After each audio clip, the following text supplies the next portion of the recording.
Hello and welcome to the fifth video in the Introduction to Pleasant Valley Forest series. In this video we are going to show you additional things that are included with the Pleasant Valley 4 map. The first thing I wanted to show you is as soon as you enter into a new game and you walk around a little bit on foot, you will get this pop-up here that at the bottom you get to select if you want to use the map with buyable objects or without buyable objects.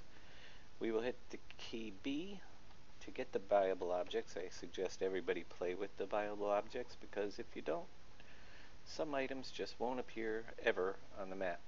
And I'll give you a perfect example of that. Right over here is our first buyable object. I'll show you some other ones as we go around the map. With the buyable objects, you just come over to the little red thing and it says water tower. To purchase a water tower to make water available at this location costs $25,000. I added some money there. And we hit the C key and boom, you now have a water tower available. There are plenty of buyable objects, 35 on the map altogether. And that is just the first one. So it kind of adds a little bit of different to the map. Another little feature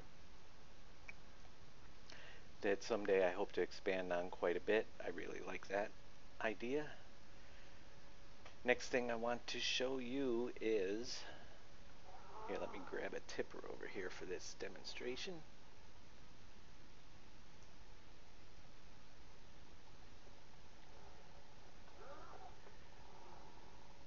We'll go and show you and introduce you to the new fruit types that are included on the map.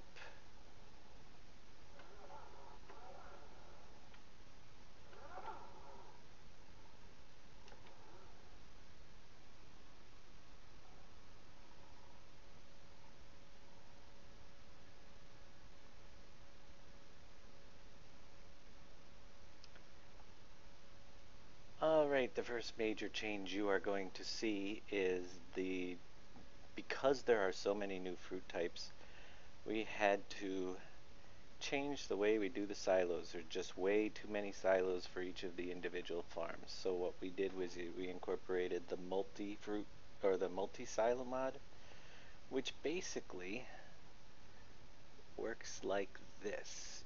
When you drive into the wall, only kidding, when you drive into the silo with your tipper, you can dump on this side any of the fruit types, and we go through the other side underneath the pipe here,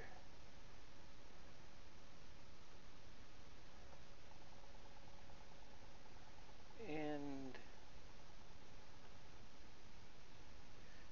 you can see on the menu up top that you can use the O key to cycle through which type you want to load, and it tells you how much in liters there is of each item. So we would select wheat, for instance, and then Z key to start filling. Therefore you only have one station to do the fill up of any of the products that are included on the map. Alright, as for the new fruit types, we have mushrooms, coffee, sugarcane, hemp, rice, cranberry, tomatoes, red cabbage, honey melon, watermelon, and poppy. The rest of them were included in Pleasant Valley 3, the soybean, sunflower, sorghum, cotton, millet, wheat, canola, barley, and corn. What is not shown here is the potatoes, sugar beets, carrots, and onions, the root vegetables, and alfalfa. Now alfalfa is only used on this map. There is no place to store it, but if you use the green manure mod, you can plant alfalfa. It'll grow relatively quickly. We shorten the time quite a bit, and then you just cultivate it in and your field will be fertilized. A few other notes on the fruit types. We altered all of the yields. We lowered them quite considerably so that they don't fill up your tippers as fast. What we're really trying to do with this version is get it so that standard equipment is more useful. Nothing stinks more than buying the titanium pack, getting a case harvester, and having its 12,000 or whatever the capacity is be 20,000 below your modded combine. So we're lowering all the outputs, the yields of each of the fruit types to make the standard default sizes much more useful. The other thing, which this is included in the PDF file you're going to want to check, the crop types vary depending on how long they grow.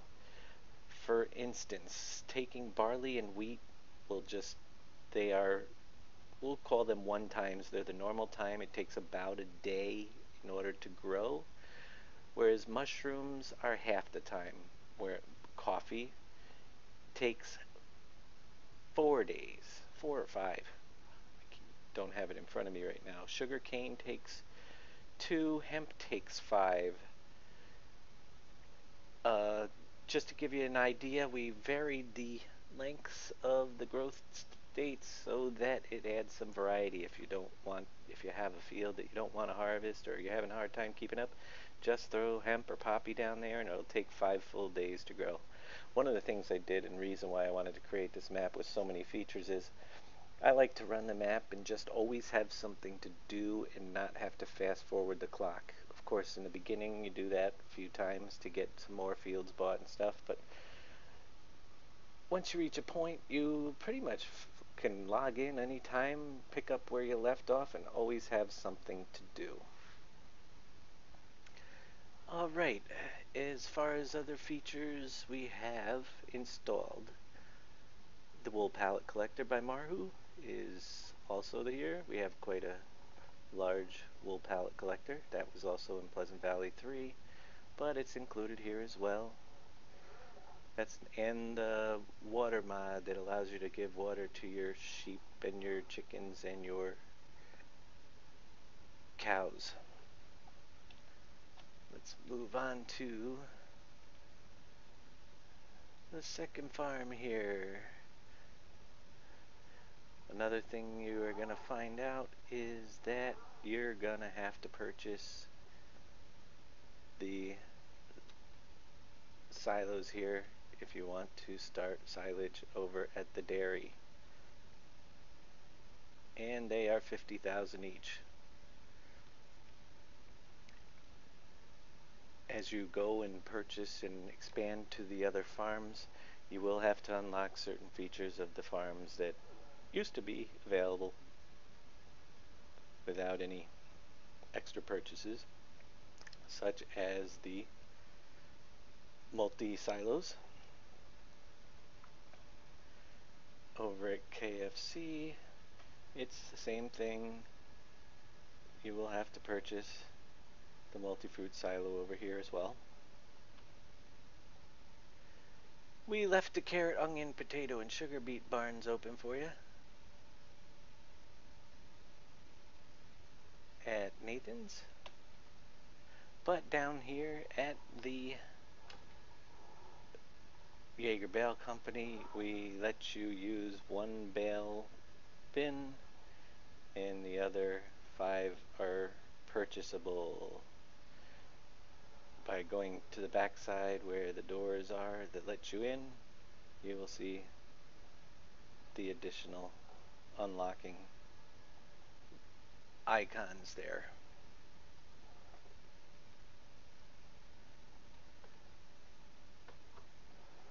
And over here at Kruznicki's, you will have to purchase the extra manure storage here. Originally this farm was set up with this nice flat field for greenhouses. Makes a great place to have greenhouses because you do have the on-site manure storage.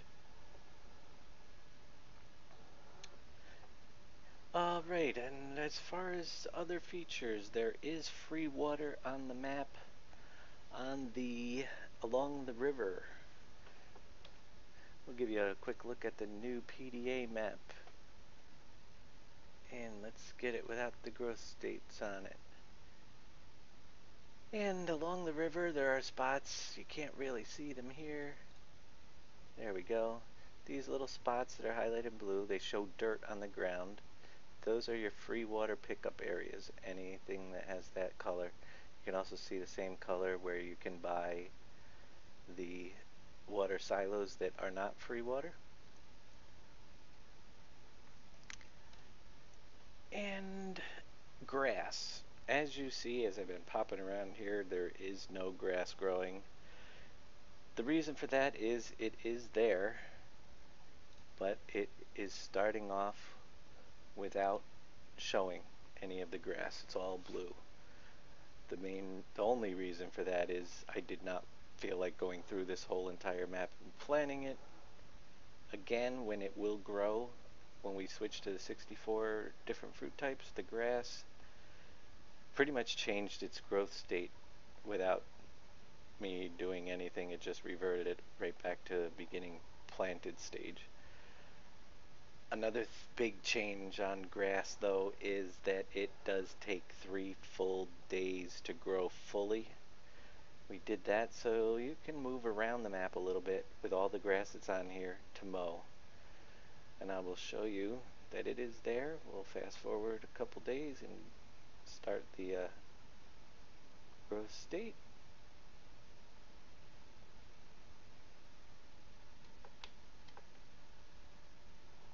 You can now see the grass is growing. And ready to go. That pretty much covers the features that are built into the map with the exception of the extra mods, which I am going to go over all of the mods in the next video and give you a rundown of which mod is in what mod pack and why and what they do, so you can decide better which mod packs are right for you. Until then, we will see you real soon. Have a great day.